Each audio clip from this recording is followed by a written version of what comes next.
s'est fait arrêter, voilà, un van, le profil de voyageurs.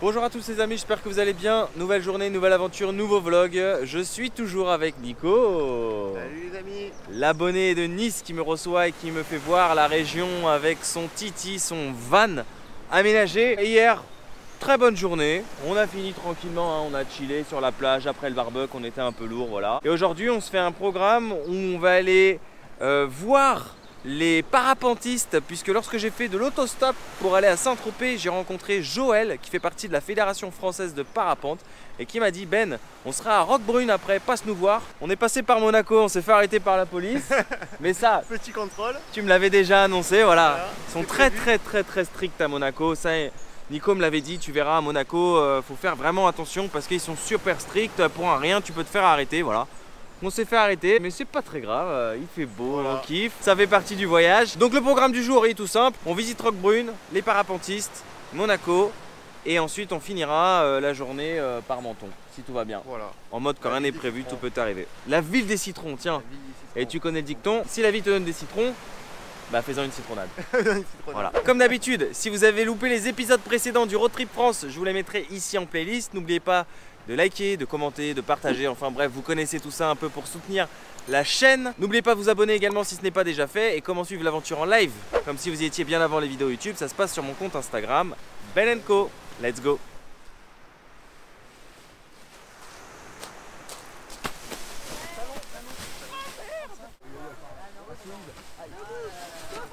Debout. Ouais.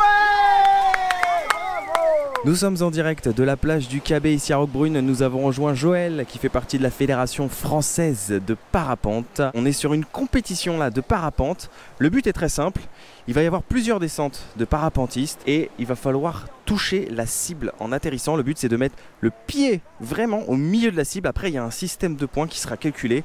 Ils vont faire donc 5 descentes et celui qui aura donc le plus de points avec les meilleurs taux de précision sur les atterrissages remportera la compétition. Et par contre je me rends compte de quelque chose comme ça à chaud, c'est qu'il n'y a vraiment pas d'âge en fait pour pratiquer le parapente. On peut avoir 20 ans comme on peut avoir 50 ans ou 70. Là on est sur un monsieur qui vient d'atterrir qui est un peu plus âgé que les autres et voilà, on se rend compte qu'il n'y a vraiment pas d'âge pour pratiquer le parapente, c'est cool. Alors là ce que je peux vous dire c'est qu'on est en train de faire un heureux.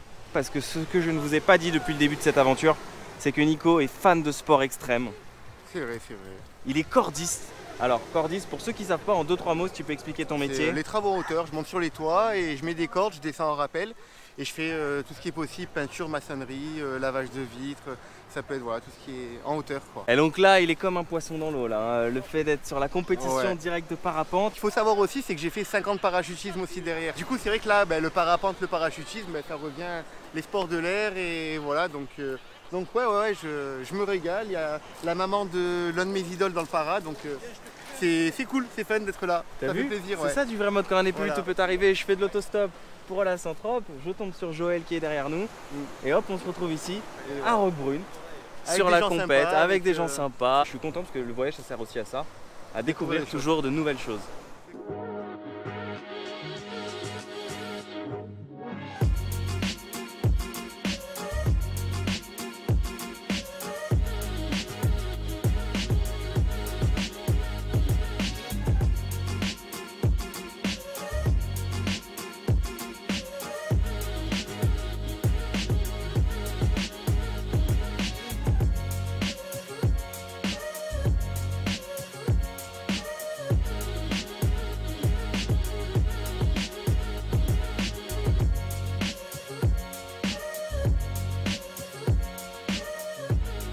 Bien arrivé à Monaco, plus exactement sur le port de Monaco. Alors la question c'est de savoir est-ce qu'on boit des Monaco à Monaco? Ça, je ne sais pas, mais ce que je peux vous dire, c'est qu'on a laissé Titi à Roquebrune pour la simple et bonne raison que Nico m'a expliqué que c'était compliqué de venir ici en van et il avait absolument raison. Dès qu'on est arrivé, on est passé par Monaco pour aller à Roquebrune, on s'est fait arrêter, voilà, un van, le profil de voyageur. Bon, simple contrôle de routine, on n'a pas été embêté. Mais Nico a absolument raison, il m'a dit voilà, quand tu viens à Monaco, c'est très strict, c'est très contrôlé, le moindre petit pet, le moindre petit truc, ils sont capables de te sanctionner, de t'embêter. Donc on a laissé Titi, on est venu, 6 € les 2 tickets en train, ça valait pas le coup de s'embêter à chercher une place, voilà, à se prendre la tête. Donc on est là, et la première impression que j'ai, alors déjà, quand tu viens en train, tu as l'impression de sortir d'un aéroport avec le long terminal et tout ça. Puis là, en fait c'est tout urbanisé quoi. Cette vue n'est pas jolie, contrairement à d'autres villes que j'ai pu faire en bord de mer. Des buildings, des bâtiments, il n'y a aucune place là comme ça, voilà, il n'y a aucun charme. Mais on va continuer la visite, car Monaco, j'imagine que ce n'est pas que le bord du port. Mais c'est l'impression que ça m'a donné aussi ce matin, quand on l'a traversé, voilà, plein de buildings, plein de bâtiments orange. Et bon, j'ai pas trop kiffé de ce que j'ai vu, mais c'est pour ça que j'ai envie de continuer et de pousser l'exploration un peu plus loin. Et c'est ce qu'on va faire, direction le Rocher. Alors à Dubaï, la police roule en lambeaux. À Monaco, la police est écolo. Elle roule en Twizy. Pourquoi faire compliqué quand on peut faire simple? Pourquoi faire simple quand on peut faire compliqué? J'aime bien les deux. Allez hop, c'est pas la Porsche, mais c'est pas grave. C'est tout comme direction le Rocher. Ah, ça fait plaisir. Merci. Ciao, bonne journée. Ciao les gars, bonne journée, ciao. Alors j'enlèverai pas mon masque parce que ici, voilà, tout est doublé. Hein. C'est pas 135 € d'amende, c'est 300 à Monaco. Donc même pour parler, je vais essayer de parler bien clairement. On est arrivé sur la place du Palais à Monaco. Je suis tombé sur 2 jeunes super sympas. Alors ils avaient 19 ans, ils roulaient dans une super voiture. Mais à côté de ça, c'était des gars super simples. Et je leur ai dit restez comme vous êtes parce que j'ai essayé de faire un peu de stop pour rigoler quand il y a des Porsche qui passaient, etc. Voir si je pouvais monter dans une Porsche, une Ferrari. Et les gens, ils souriaient, voilà, genre un peu gênés du coin de la lèvre. Non, eux, ils ont été super sympas. Ils m'ont pris avec eux. Je leur ai dit oh, je vais aller aux places du Palais. Ils m'ont emmené. On a papoté. Et donc c'était vraiment cool. Donc là, on se retrouve sur la place du Palais Princier de Monaco. Et on va filmer tout ça.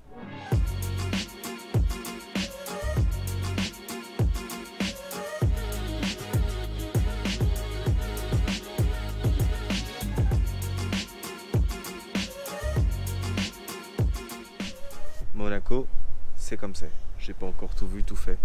Ce que je peux vous dire, c'est qu'il y a des toilettes publiques partout et qui sont super propres. Ils sont tellement propres que tu pourrais limite manger par terre. Et la ville de Monaco, c'est ça. De tout ce que j'ai vu, c'est super propre. Et c'est agréable justement de pouvoir se balader, de se dire tiens, j'ai envie de faire pipi, ou j'ai envie de faire autre chose. Et il y a des toilettes publiques partout et ça, c'est cool.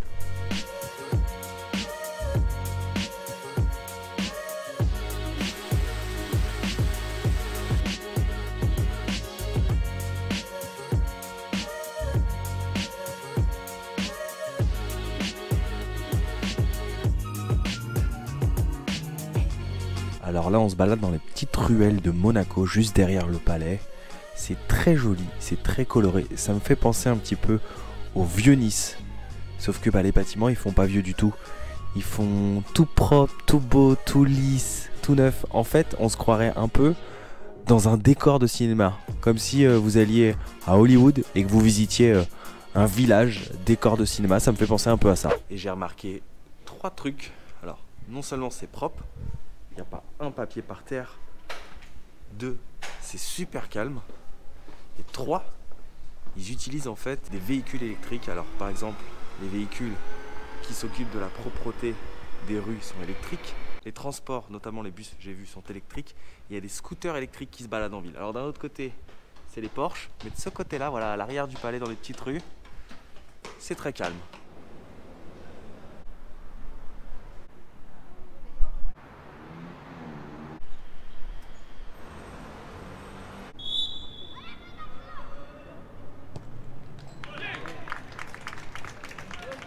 Alors moi je suis un grand passionné de foot, hein. Partout où je vais dans le monde, j'essaye de jouer avec des locaux. Dès lors que je passe dans une ville, j'essaye de m'arrêter devant les stades emblématiques. Là je suis devant le stade de Louis II de Monaco. Alors c'est fou parce que si c'était pas écrit que c'était un stade et qu'il n'y avait pas des fanions à l'effigie du club, j'aurais pas capté. De l'extérieur, le bâtiment, on dirait un lycée quoi. On dirait pas du tout un stade.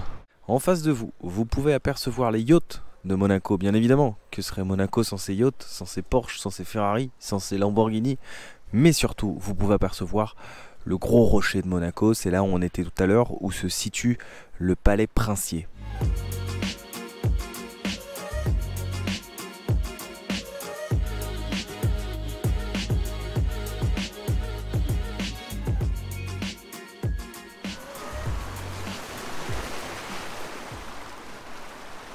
Mon cher Nico, à la tienne. Santé. Allez, santé. Pace salute. Eh ben écoute, je tiens à te remercier, comme j'ai fait en début de vidéo, mais vraiment, j'ai passé une bonne journée, même si t'étais pas là cet après-midi. Franchement, entre Monaco et la pêche, je préfère la pêche. Je comprends. Je préfère la pêche. Je comprends, parce que sinon c'était la pêche à l'amande à mon avis. Ouais, voilà. Ouais. Débrief très rapide hein, de cette vidéo, parce que là on vient d'arriver à Menton, mais la nuit tombe très tôt, donc on n'a absolument pas eu le temps d'explorer. Voilà, là il est 19 h et ça y est quoi, il fait nuit. Mais c'est pas grave, parce que demain il y a un beau programme qui nous attend, on vous en dit pas plus. Monaco, bah t'avais raison, c'est-à-dire que je suis mitigé, c'est 50-50. On va dire que la vue d'en haut là, quand t'es sur le rocher, c'est pas mal, tu passes par le palais, les petites rues, etc. C'est joli, c'est mignon, c'est propre, c'est tranquille, il n'y a pas trop de bruit, voilà, tu peux visiter. Mais après, c'est vrai qu'il n'y a pas grand chose à faire. Pas grand chose à faire et après tout ce qu'on a fait, après Saint-Paul-de-Vence, après Ouais, Gourdon, c'est vrai. sincèrement Monaco ça... On a baissé de level, tu vois, voilà, on avait ça monté en descend un qualité peu, et là on est descendu. Mais ouais voilà, j'ai pas pu kiffer, mais je suis content de l'avoir fait. Parce que comme je dis toujours, il y a des spots comme ça où Faut le faire au moins une fois, faut le faire au moins une fois dans sa vie. Exactement, donc même si j'ai pas kiffé, au moins je peux dire bah j'y suis allé et j'ai pas tant kiffé que ça. Donc si un jour je suis de passage dans le même coin, je sais que je préfère retourner à Saint-Paul-de-Vence ou me refaire Nice plutôt que de me refaire Monaco, ouais. Monaco, à moins que je gagne le loto et je passerai de prendre avec Voilà, le Titi Master. C'est pas la Porsche, ce sera le Titi Master, tu vois, le gros camping-car de luxe. Bref, merci à tous d'avoir suivi ce vlog, merci pour votre fidélité.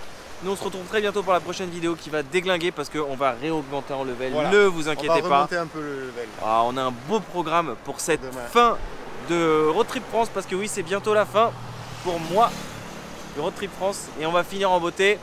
Les amis, il me reste plus qu'à vous souhaiter, prenez soin de vous, n'oubliez pas de voyager, mais surtout n'oubliez pas que quand rien n'est prévu, tout peut arriver. Et ce qui est chouette, c'est que tu vois, on a commencé avec un beau lever de soleil. On était face à la mer, après on était à Roquebrune, après Monaco et là on finit à Menton. Et ça c'est génial parce qu'on va dormir face à la mer et on va se réveiller face à la mer. C'est bon ça. Allez, ciao. Allez, ciao ciao la famille.